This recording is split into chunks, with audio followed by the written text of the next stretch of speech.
a poet, a novelist and a dancer. So the work that I'm going to present here specifically is a new choreography. So it's a dance piece and it's going to premiere here. It's the first time I'll be doing it. And it's called Nyāsa. It's about divinizing the body.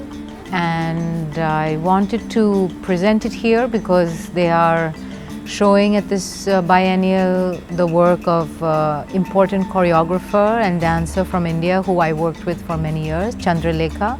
Her exhibition is at one of the other venues.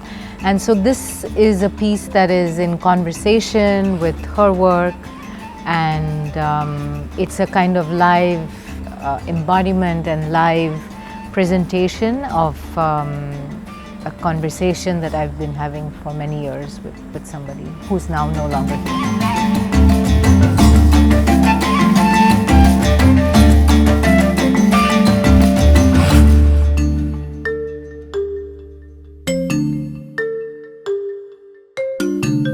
So this is a kind of friend, guru, teacher, and I worked with her company for 15 years and I was in her last choreography.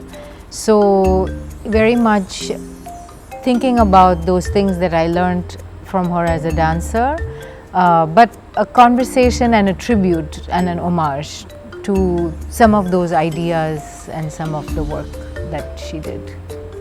The performance is a solo piece, so it's just me, and there are two musicians who perform live, Pelva Naik, who's a Dhrupad singer, and Sukhad Munde, who plays percussion, pakhawaj. So we're coming together all for the first time. They know each other, but this is the first time they're working with me and dance. And it's very interesting because I think in an art biennial we're used to looking at sculptures or films or paintings, and then dance is a very different ephemeral format where we have one show and the people here will see it, we'll record and things, of course, but the idea is that with the three bodies on stage, musicians and dancer and lights, we will also be creating an artwork for the biennial, which is of a very different dynamism, a different style, something that will last for a brief time, but hopefully will stay with people. It's my second time in Sharjah. I spent quite a lot of time in Abu Dhabi because I teach at NYU in the fall, so I know Abu Dhabi quite well. I don't know Sharjah at all, and I have to say that I am very charmed by Sharjah. I feel that it has a very different pace, a different relationship to time. It feels more spread out, it feels more, I don't know, I was in the desert today for 2.5 hours sitting under a tree and in this abandoned village, and I felt like I was in a completely different place, and I don't think I've had that experience in Abu Dhabi. So I feel like in Sharjah I walked on the promenade, I saw families, I saw women, I saw the seagulls.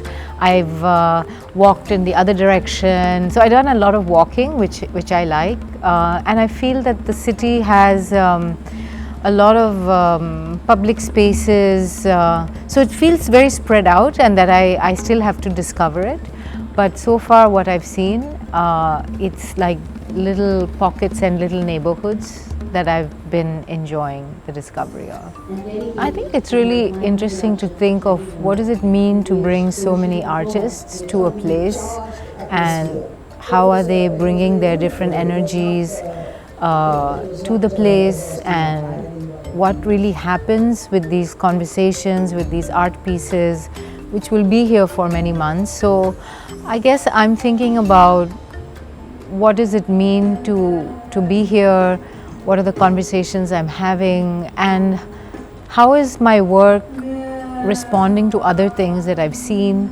So today I was listening to this Bedouin singers' voices looping through an abandoned village and seeing things kind of emerge out of the sand, and I was thinking that my work also is about a kind of emergence, about a giving birth, of starting from a seed and making a forest. And so I think what's really interesting to me with an art gathering like this is how does one piece speak to the other, and how we are subconsciously taking in different ideas. And so when I perform, I hope that something in me will also be carrying that landscape, that seagull, that tree, the little ants going up the tree, being there for 2 hours by myself in that abandoned village, that some of that power, some of that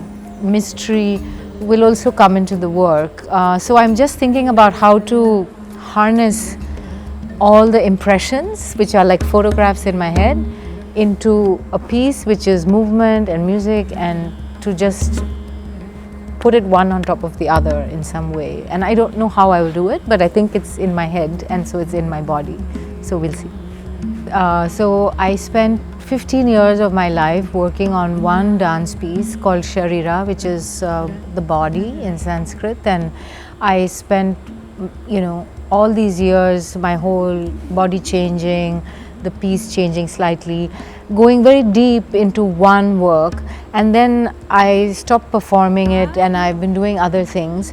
So this is in a way a return to that piece, but it's building on some of those ideas, and it's become something else. So I hope that this will be something that can travel more, and that I can present in other places, and that it will grow its own life, because I think that I like to go very deep and spend a lot of time with things. So after 15 years to do one, then obviously this is the first one, so we'll see what happens. But I think it's already an extension of that work, and I hope that this one also has a longish life. I never planned to become a dancer. I became a dancer very late in life, when I was in my mid-20s. So I'm a writer, I'm a poet, and I fell into dance accidentally. And so I think for me, the things that have been very meaningful in life have been the ones that are unplanned. And so I always think that you go in with your intention, and you find people to collaborate with who seem to understand you and your work. And then if there's some kind of alchemy, if you create something that feels magical, then maybe it will find its place, it will find its audience, it will travel for sure. So it's not too much that I have to think that yes, it has to go, but just that the most important thing is the creation, that you made it. So I'm very happy for having made it for Sharjah.